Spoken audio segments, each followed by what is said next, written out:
Good evening and welcome to Pivotal, a Daria Media production supported by the MacArthur Foundation. I'm your host, Nabila Osman. Many believe life as we know it has changed irrevocably, and that in this seismic shift lies an opportunity to turn things around, improve our world, and make life better for the majority. It is time to reboot Nigeria. This is Pivotal.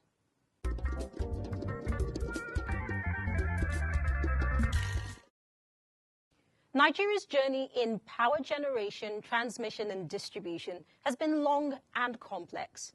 Despite significant reforms, the most recent being the unbundling of the Transmission Company of Nigeria, as well as investments to the tune of billions, we continue to grapple with inadequate electricity supply.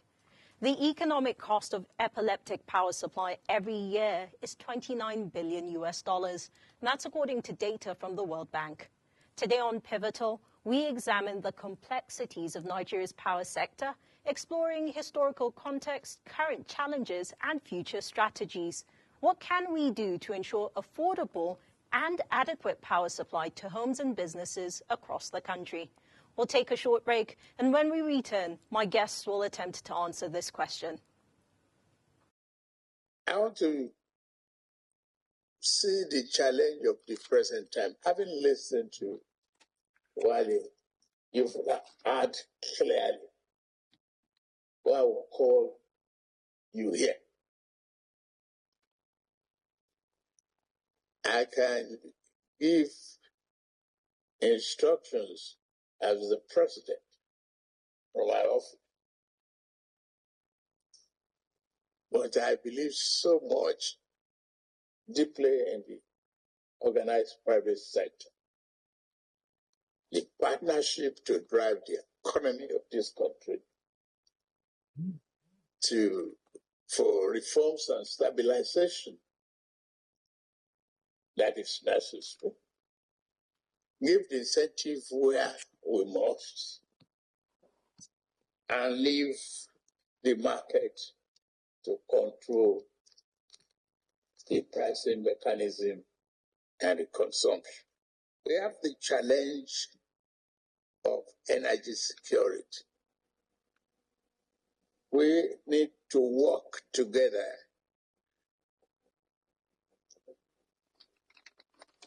to include power, oil, and gas to increase our own grid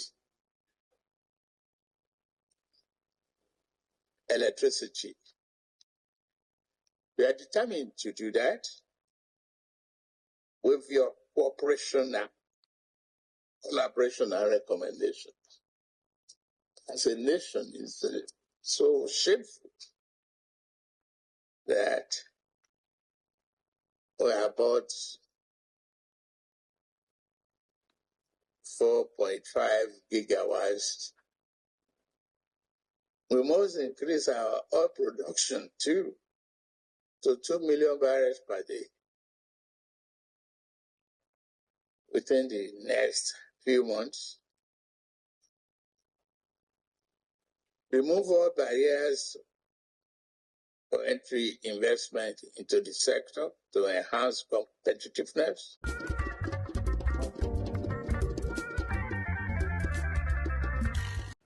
Welcome back. This evening on Pivotal, I'm joined by Dr. Sam Amadi. Dr. Amadi is a former chairman of the Nigerian Electricity Regulatory Commission. He also happens to be a director at the Abuja School of Thought and Policy.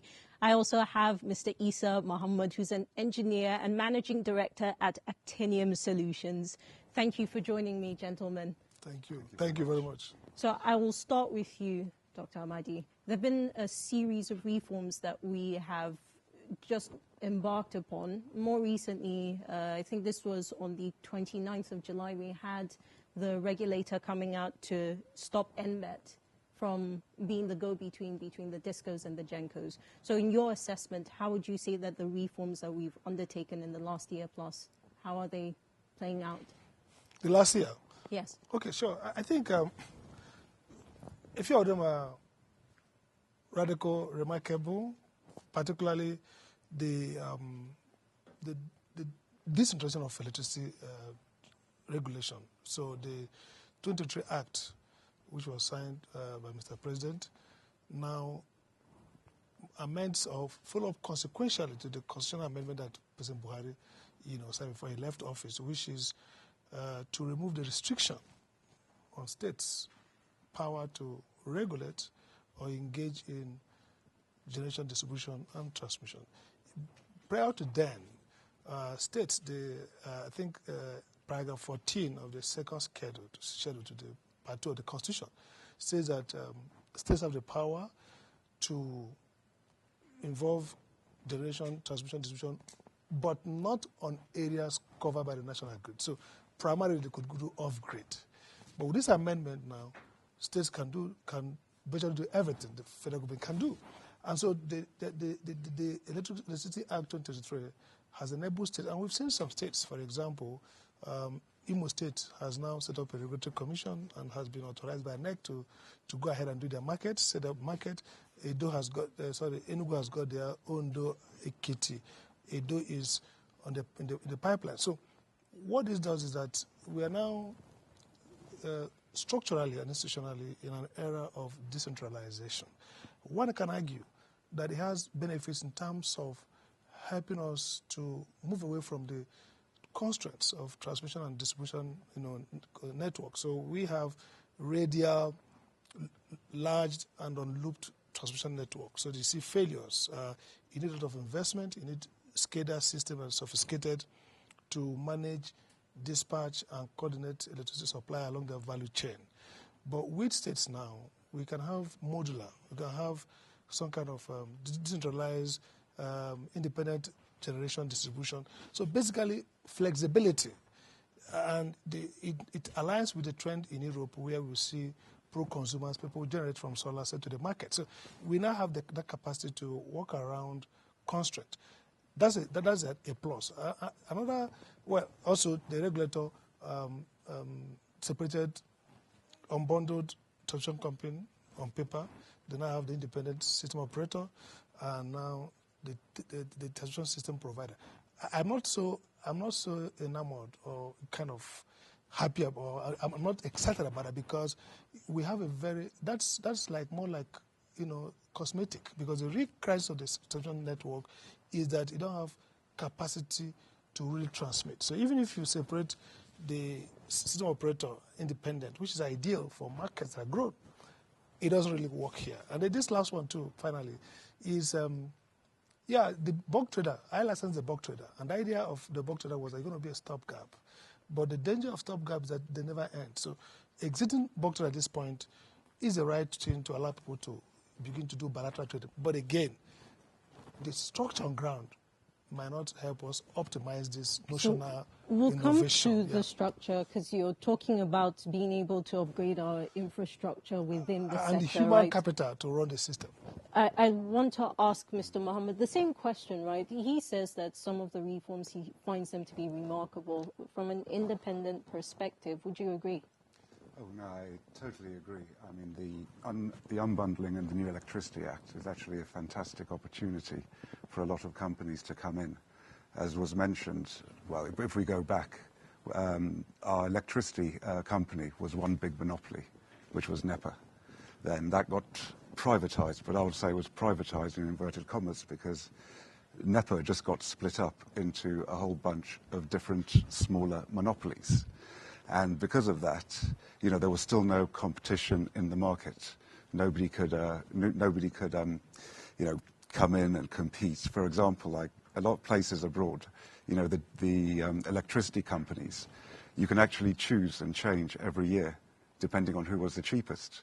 So, for example, you could be in Kaduna Electric, for example, and then say, oh, the electricity here is too expensive. I'm going to buy my electricity from Echo Electric. But here, this wasn't a case at all.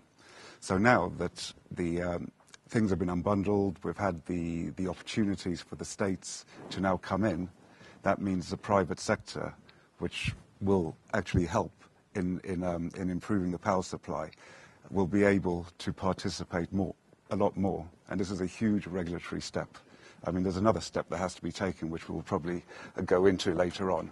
But at least the regulatory step has made it much easier for lots of other parties to come in and help the situation. So I'd like us to explore a little more this latest step with pulling NBET out of the mix, right? The regulator said that part of this is supposed to be steps towards a more medium-term and long-term market system or environment that allows our power sector to be a lot more sustainable. Dr. Amadi, explain to us, if you could briefly paint a picture, what would a medium-term market space look like? Okay, so the medium term, by the way, this idea has always been there that they're going to get into what they call the traditional electricity market term. So which means you're going to move transition to a medium term. In a medium term market, you're going to have multiple generators, okay, who can trade bilaterally. You still have a monopoly distributor, because I get to that point, because network, network cannot be, it can't duplicate network, even in the US, anywhere in the world. But you have retailers who are multiple, but they use the same network. So you can't have two lines roll across here. It will be it doesn't make economic sense. So what happens is that if you have multiple buyer, multiple sellers, meaning the generators have multiple, you can buy from the discos, the sellers are multiple, then you can now have what you call choice, what you're talking about. So in the medium term, you're going to have contested, what you call contested for the market. So the distribution is, the generation is a lot. So you can buy from A or B. But the incumbent distributor is still Abuja Disco. What has changed that Abuja Disco doesn't need to buy from bulk trader as centralized. They can buy from multiple people and serve multiple. So in the medium term, you are going to the competitive stage, which is where you have now finally removed the monopoly over distribution and generation. And what happens is that you unbundle distribution to two. Distribution is two aspects locked together. The wire business, which is somebody who carries the network, and the service provider. So I give an example with rail. Okay, rail is just one rail that will run. You can't have two rail. But you have multiple trains. So people can, I choose Samamadi Coast, for example. It runs on the same rail, pay tariff for the rail. Another rail, Uche rail, runs. So in that market, you're going to have multiple sellers, like we're talking about now. Kano Electric or Kano Electric will not be the distributor, the owner of line, but will be the seller of power, who could buy from anybody and use that line to truck the power. So you're going to have always one network carrier, which might be Abuja Disco. But they're going to have multiple sellers of power, just like the express road. Your bus is on the same road. You pay toll gate, you pick passengers, you move on. So the medium term is a market that is multiple sellers of power. You're going to have eligible customer market going on. You're going to have bilateral trading embedded, but you have not yet unbundled distribution. Distribution remains a monopoly because distribution is both the wire business, which is network, and the service element. Why should it be so? Because you don't have enough supply to go into trading. So if you're doing, for example, Abuja collects about 400 megawatts or less. So how can you have multiple sellers of 400 megawatts? So by assuming we have 3,000, people can buy 30,000 from different places, then you're going to have Mr. A or B, C, D buying from different people at different prices, selling to people at different prices, but using one distribution network where each person pays a regulated fee for use of that transport. So that's the difference between the full competitive market and the medium term. Medium term simply means you have multiple suppliers, people can buy from whoever they like, but you have the same retailer who's selling power as Disco. So I'm going to come to you, Mr. Mahmoud. You said that there was another step that we need to get to, and I'm hoping that you will share that with us in a moment. But before we get there, when when it came into being, right, it was a short-term solution or stopgap, and it outran or overshot the period of time that it was supposed to be operating for. And so now we're seeing what is essentially a possible final goodbye, right? I'm just curious about whether the regulatory environment is ready for the next step, because we assumed we were ready when we had NBET in place. And by the time NBET's time was supposed to come to an end, we were not prepared for that. From what you're seeing right now, are we ready for this medium-term market? I totally believe so. In fact, probably NBET has been staying a bit long in the market because they were another monopoly, because they were the ones doing the buying and the trading, etc. So they were like a block in the whole system. And then now I think that NBET is being unbundled. This will make life a lot easier for money to get transferred from supplies to generators, to GENCOs, and distribution companies to GENCOs, and actually free up the system a lot more, because a lot of especially now with the new reforms, and we're going to get new suppliers coming in, new GENCOs coming in. They will need easy access to like a local disco. So, for example, Imo State was mentioned. There's a state regulatory board there. So now the GENCO can set up in Imo State and just relate with the local disco instead of having to go through the whole MBET, TCN process. So in that respect, I think we were holding ourselves back and over-regulating the market. So now we've come to this point with the reforms we've undertaken. What's the next step we haven't taken? Okay. Well, basically, it's really one of the main issues in Nigeria with certain other areas. The real issue is that we do not really pay enough for our electricity. And I know it's a harsh thing to say, but generally, if you look at cost of generating electricity, I think internationally we call it about 5 to 7 cents a unit. If I convert 5 to 7 cents a unit at our current exchange rate, 5 cents is 80 naira, and 7 cents is probably 110, 120. To distribute, it's another 7 cents a unit, which now takes us actually very, very close to the new Band A, which is about 182, 192 naira a unit. And that is just pure generating and distribution. Nothing to do with maintenance, nothing to do with profits, etc. So you can see that what has been happening, and apart from the regulation, what has been happening in the electricity sector is that the power that is being supplied cannot be paid for. So look at all the discos. They're pretty much running in debt. They can't pay back upstream to TCN and MBETs. They can't. These other people can't pay back to the GENCOs. I think you probably heard at the beginning of the year, the gas supplies in the south to the GENCOs were turning down the taps. We actually dropped down to, I think, normally we do about 4,500, 5,000 megawatts. We dropped down to 2,000 megawatts just because we owed. The GENCOs owed the gas suppliers so much money, and the government actually had to step in. And so, because the electricity sector cannot generate enough funds to sustain or expand and improve itself, we have seen discontinuing problems and failures. So the inability to generate these funds are within, the players themselves. But when you come down to the market, the consumers, regular Nigerians such as yourselves and such as me, right? You've heard the cries. And Dr. Amadi, I'm hoping that you can come in here. At 209 naira per kilowatt, if you're under Band A at the moment, a lot of people are choosing to go without power, much like what we do with food, where you're choosing which meals it is that you will, consume.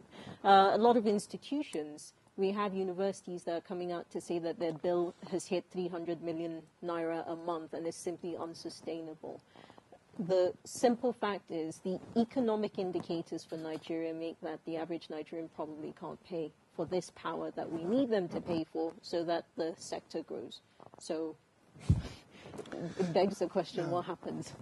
Well, I think, you see, the debate around what they call cost-reflective tariff, even when I was there, I always tell them that it's not just a science, it's science and art, and that's why it's a methodology.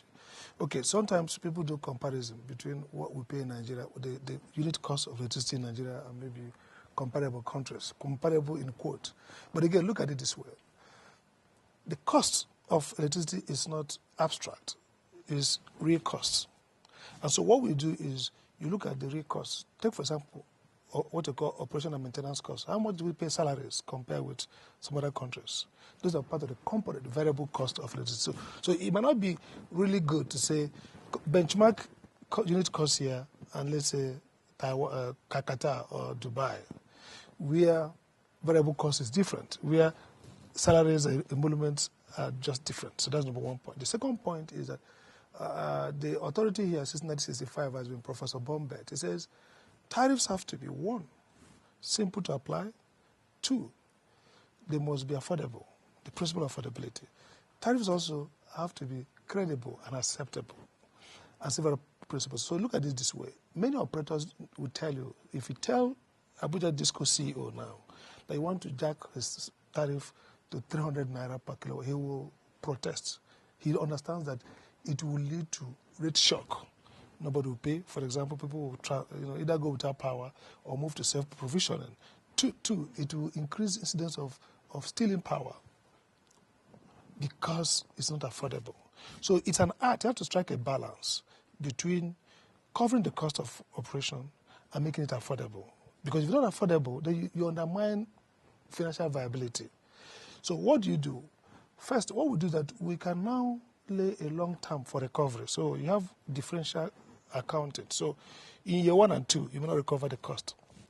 But in year 2, 3, 4, so you spread. The problem of this sector is lack of access to financing. So because people don't have access to finance long term, they want short term recovery. The power sector finance should be like 20, 25 years. So which means if you buy a transformer today, it's depreciated over 25 years period. So you don't want to recover that. You're not recovering that money. You're recovering bits and bits. But you have to have regulatory certainty that the regulator will allow you to recover that money. So if you ask me, the tariffs, there's room to improve tariffs, not for Band A. I mean, the crisis of Band A, and I told NEC, and I think it was an error. First, you don't classify customers based on how much they can pay. You classify them on the real cost of serving them. So you see some people, this place is Band A, the same feeder. Behind is Band B. There's no new cost to serve A than B. But see what happened. There's a huge, the devaluation and the forex policy, the interest, the inflation and the forex policy affected the debt profile and shot it from, let's say, 400 billion to like 1% trillion. So the implication was that NEC needed to get that money. And so the question is, who can pay? That's not a proper way of doing tariffs balancing. So Dr. Amadi, we'll come back to the conversation. At this point, we do need to take a quick break. If you're just joining us, you're watching Pivotal, and we're discussing the power sector in Nigeria. What's the real cost of making sure that Nigerians have affordable and adequate power supply in their homes and their businesses? That's what we're discussing today. Stay with us, and we'll be right back. Every second and every minute, something new happens. The Nigerian National Patrol. The news brings. 3 people at a spot, and angry mob decided to burn. Everyone wants to share it, but not everyone wants to dig deep. Now that's where we come in. We bring you the news and go beyond with in-depth conversations and analysis with stakeholders. I honestly think that the federal government on its own part has... We bring you the story within the story. And that's what makes us tick. We are Radio Now 95.3 FM Lagos, and we go beyond the news. Life was miserable and something needed to be done. And it was the era of reform, and it actually started from about 2000 when the policy was put in place. And then in 2005, the Electric Power Sector Reform Act was also passed. And that actually, constituted the turning point for the sector, because once the law was in place to back up all the reform that needed to be done, things began to move. And I think the most important thing about that law was the fact that it changed NEPA from a monopoly and unbundled the sector, and then further unbundled into 11 distribution companies, 6 generation companies, and a transmission company. The whole idea being to start a market-based system. While on the one hand, the Electricity Power Sector Reform Act has done well by liberalizing the electricity sector, at the same time, one is not happy because the much hoped improvement in electricity supply has not come.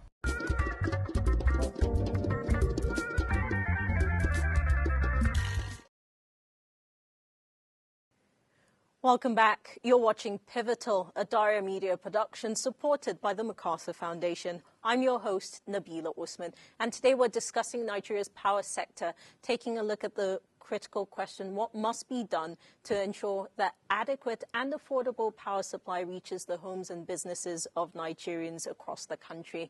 My guests on the conversation today are Dr. Sam Amadi, former chairman of the Nigerian Electricity Regulatory Commission. He also happens to be a director at the Abuja School of Social and Political Thought.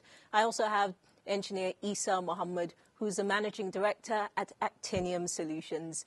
And at this point, I will be turning to our in-studio audience, who will be asking questions of my guests. I'll start with you. Please identify yourself, and then you can ask your question. Let's get a microphone to you very quickly. Now, while we get that, if there are any other questions, all you have to do is identify your name, a brief idea of what you do, and then you can ask your question.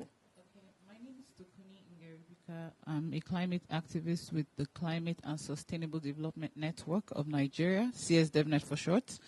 So, for us in the that climate activists and environmental protectors, we are aware of the Energy Transition Plan, and just as Engineer Isa has said, the cost of paying for electricity actually in Nigeria is really expensive. That's the reality.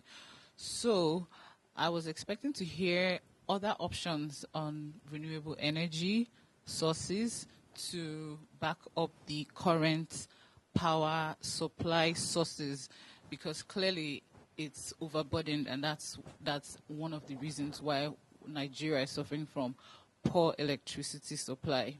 Thank you. Thank you. Gentlemen, renewable energy is a part that we've not touched, but she's allowed us to come into that. So, Engineer Mohammed, let me start with you. Perhaps you want to address directly what she said, and then we'll expand the conversation. Yes, I will. Thanks very much for that question. It's something that's dear to my company, Actinium Solutions. Now, looking at the issue with the power distribution in Nigeria, the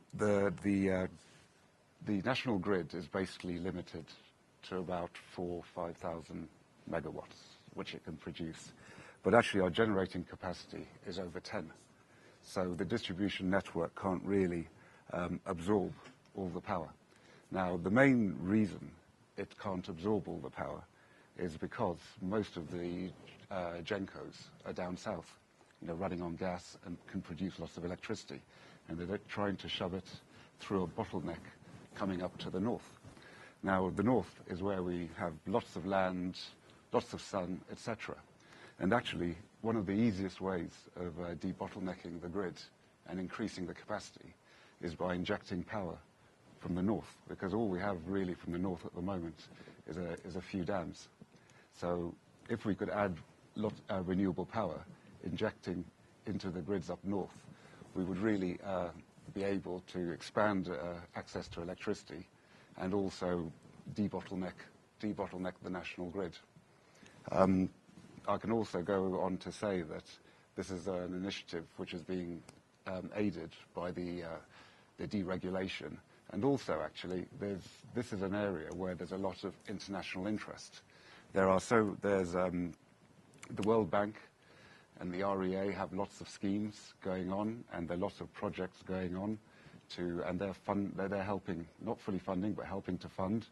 And these are ways they're not only doing off-grids, but actually interconnected. So you bring people who are unelectrified, but then hook up next to the transmission lines, and then also put excess power into the transmission lines and actually get more power to people. So yeah, to be honest, this is one of the best ways of actually going forward and helping the electrical sector. But also, we've got the whole CO2 issue, as you know, climate issue. And we know that fossil fuels are going to go, not in our lifetime most likely, but we are going to go to a pretty much fully renewable world. So let's expand a little more, right? Renewable energies, particular about the Rural Electrification Agency, which has focused a lot on bringing rural communities some form of power. And they've done that primarily through solar, right? And this isn't to take away from whatever the advancements have been.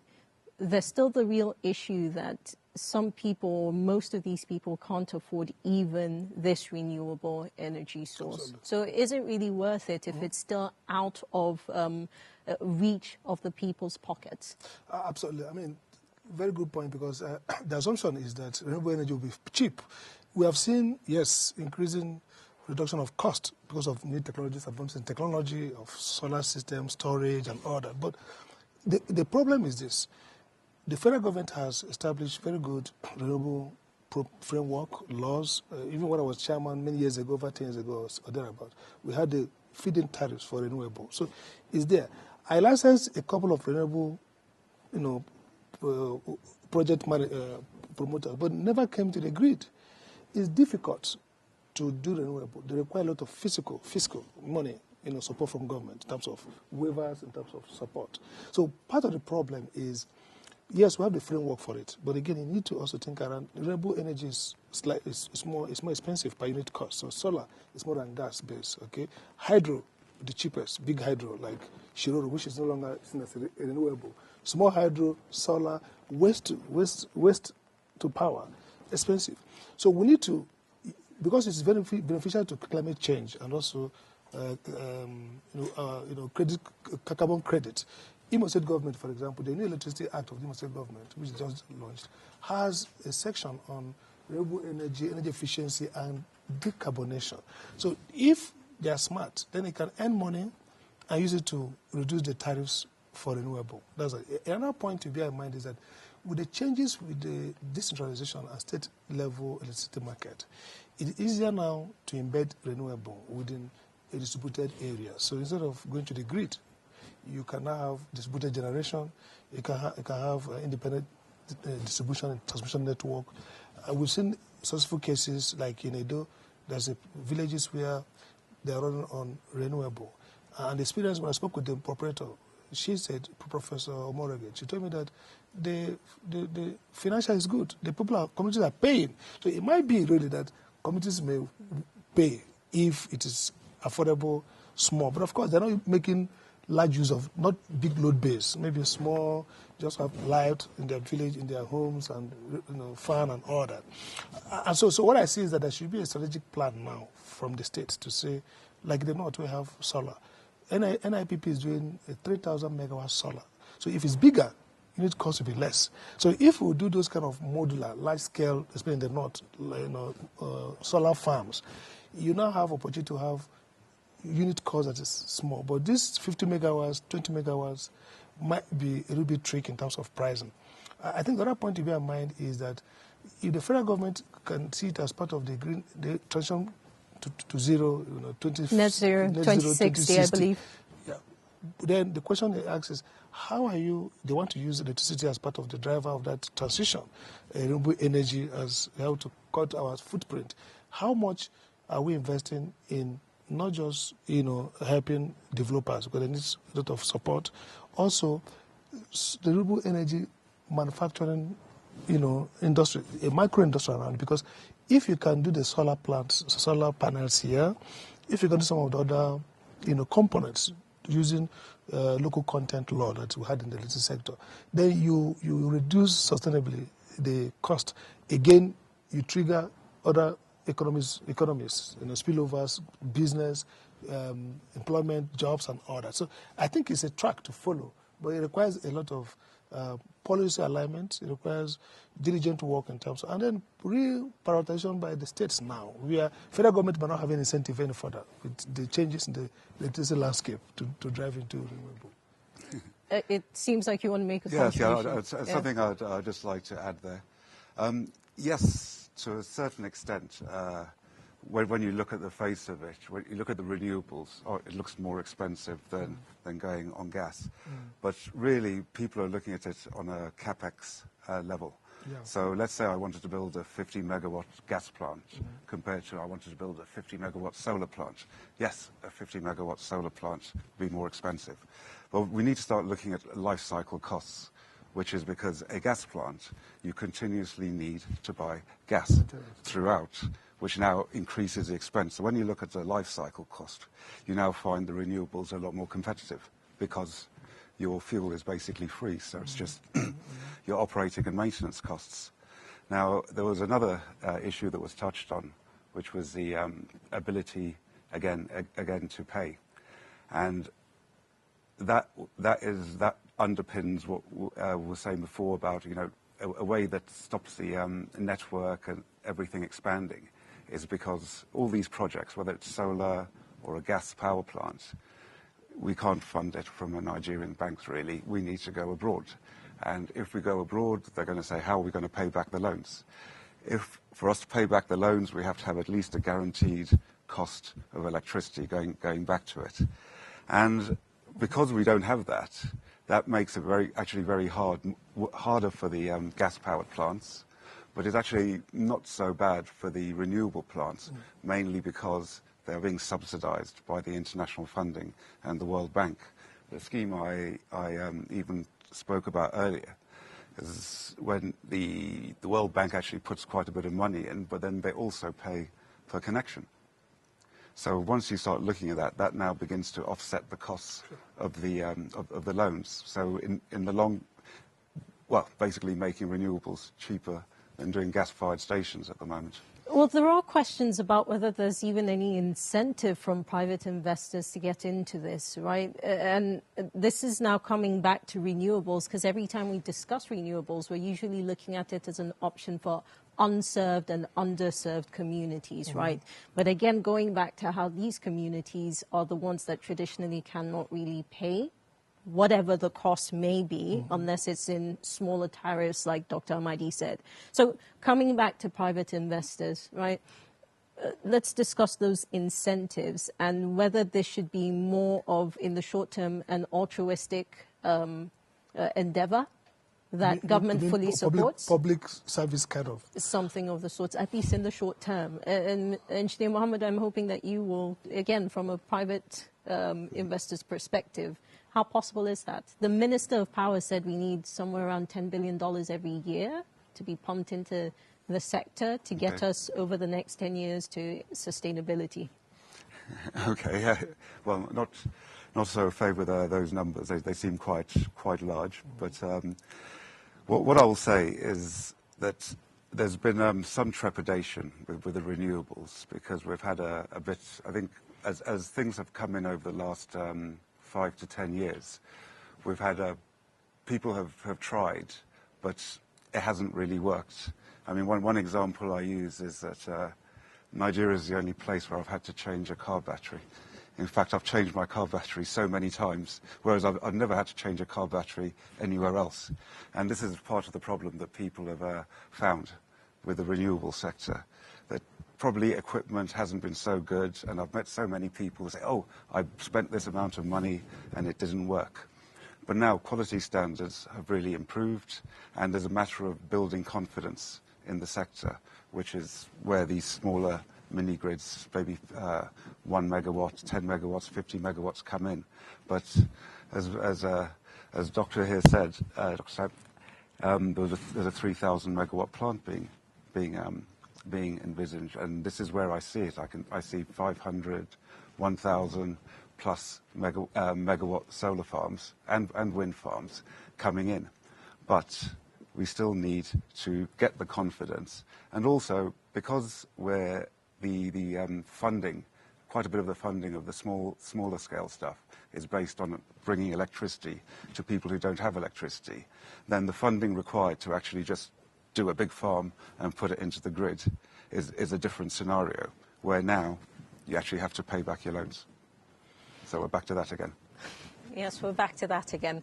Dr. Amadi, earlier you were talking about being able to bring the production of certain components of renewable energies, whatever the hardware is, bringing it here. Let's produce at home. It makes me think about the mass metering program. And we know that there are some companies in the country today who are doing that. At some point, we said we would do it here, fully at home. At some other point, I think I heard that we were going to import some meters. Yes, it's quite confusing, isn't it? But for the business owners who have invested and set up companies to produce these meters, they're still running at very high costs. Many of them will tell you that they're not hitting the margins that they had envisaged when they had first gone into that business. So is it realistic to be considering the same thing for renewables? Well, that's a good point to raise. I mean, we've had history of failure of industrial policy, not just in Nigeria, but probably in Africa and the third world. But it's interesting that even the IMF has come back to industrial policy, that you need to think about development holistic, meaning you prioritize. So if you're going to go to renewable, if you're going to make this transition to net zero, you want to be in clean energy, green economy. So you're going to ask yourself, what are the competitive advantages first? And what are the cost centers that will make it in the long term easier, cheaper for you, and build back into economic gains? So I think that Nigeria should not, it doesn't make sense really to import everything abroad because one, the cost will be high. Cost of project development in this country, whether it's power, is higher than probably it should be elsewhere. So I think that the failure we recorded with meter, and let me say about the meter because I was part of also putting down the local content law. And the local content law was designed that by the way, the WTO wrote us, they don't want it. It says it's in relation of trade. But the idea was very, very good that, look, over a period of time, you're going to benchmark the level of localization that is possible. Let's say in the next 5 years, we want all meter poles, lines, to be Nigerianized. That, you don't just make it a statement, you now ask what needs to be done. So industrial policy, government now say, how do we improve, first, access to finance for these companies? Second, how do we improve their technological innovation so that they're able to do better? If you have bad meters and you have electrical failure every year, at the end of the day, your multiplier cost is more. So I think that what has failed is strategic thinking around how do we ensure that we move within a space to where we start from complete knockdown parts, we start from importing from China and coupling here either in Lagos or in Abuja or in Kaduna to moving where maybe 30% of the components are actually locally produced to getting to where maybe 80%. Think about even the motor auto industry. We talk about Innocent. Now, Innocent is a Nigerian car, but essentially, how many of that component is Nigerian? So I think that we can't run away from strategic planning around industrial development around the power sector. So if we're going to be here in the long term, we're going to do renewable. I mean, the international politics is going to force us. I don't even think we are being strategic because if you ask me, we need to optimize the gas resource we have. And phasing, South Africa started like 20 years ago, having quota. So they say in the next 5 years, we're going to put 10% will be renewable. In the next 30 years, 15%. So you know that you have to optimize what you have. So if you ask me, we should optimize the gas availability and also keep ramping up renewable and helping the small producers with fiscal support and industrial policy. It can't run from that. I mean, it's worth saying that we do have targets that are supposed to be incremental as we go for renewable energy supply in the country. Big questions around follow through with reforms and whatnot, and we'll come to that in a moment. At this point, we're going to take a quick break, and when we return, Pivotal will continue. Bitter truth that we also need to tell ourselves as Nigerians. We are all Nigerians. A few people are only privileged to sit on the high table here. We are on the same level. We must be able to talk to ourselves. We don't have the culture of consumption management in this country in terms of power, just because of the cheapness of the tariff we pay power. A lot of people come back from work. They want to have dinner or they want to play with their colleagues down the road. they switch on the AC for the room to be cooling before they come back. Yes, some people will be going to work in the morning. A freezer has been left on for days. They will still leave it on when all the items in the freezer are already frozen. And 5, 6, 8 hours of their absence will not be able to defreeze. They will still leave it. It will consume power. Just because we are not paying enough. If you've all been overseas before, we know how conscious the power consumers are to consumption of electricity.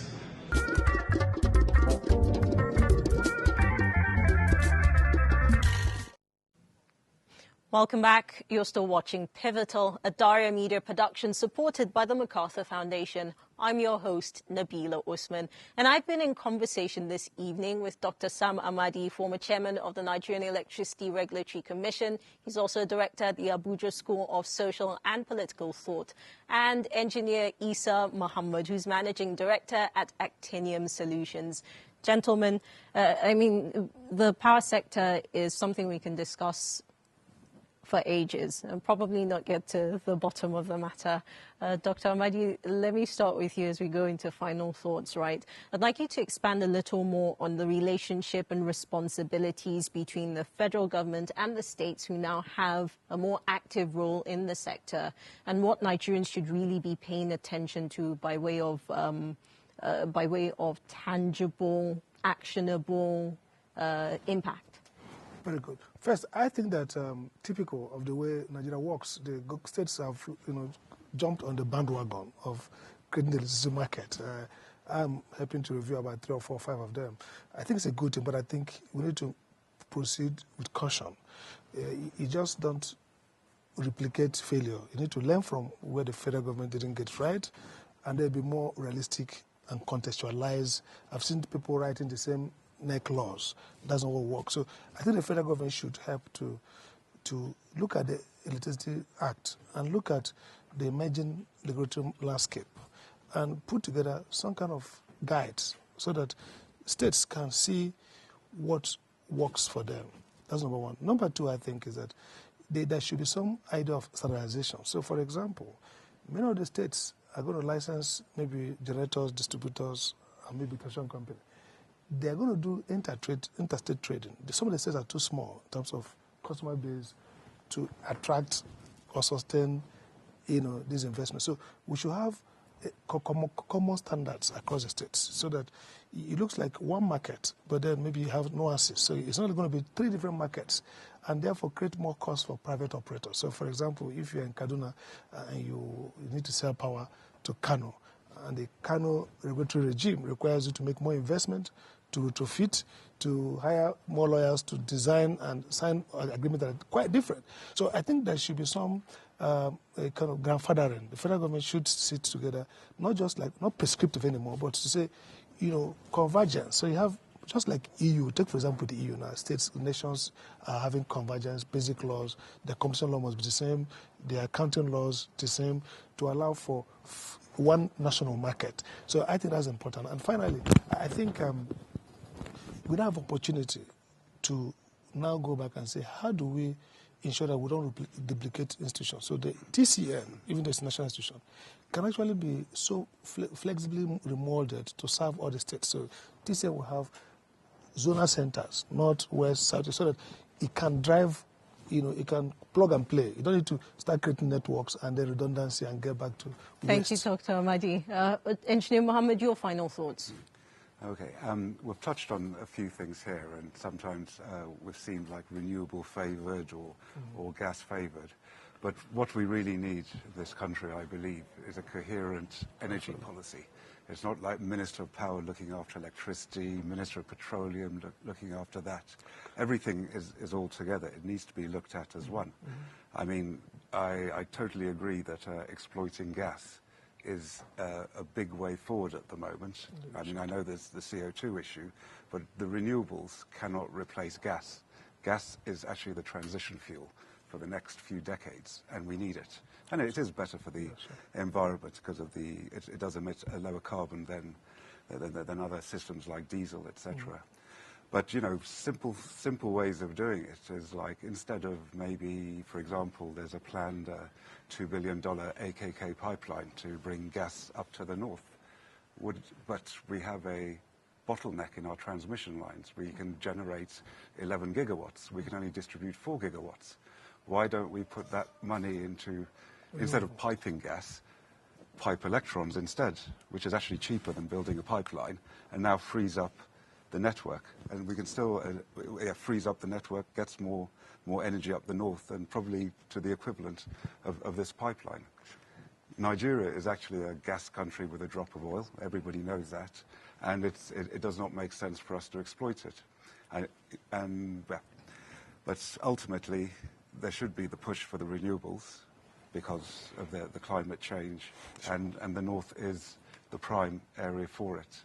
So I see it as all very complementary, to be honest. Gentlemen, I want to thank you both for joining me in this conversation, very critical conversation, and I'm sure that we will dive into it further at a later date. And that's this month's edition of Pivotal. But before we close, a few points that were made on the conversation today. Significant investment is needed to expand the national grid, ensuring reliable power supply and reduction in transmission losses.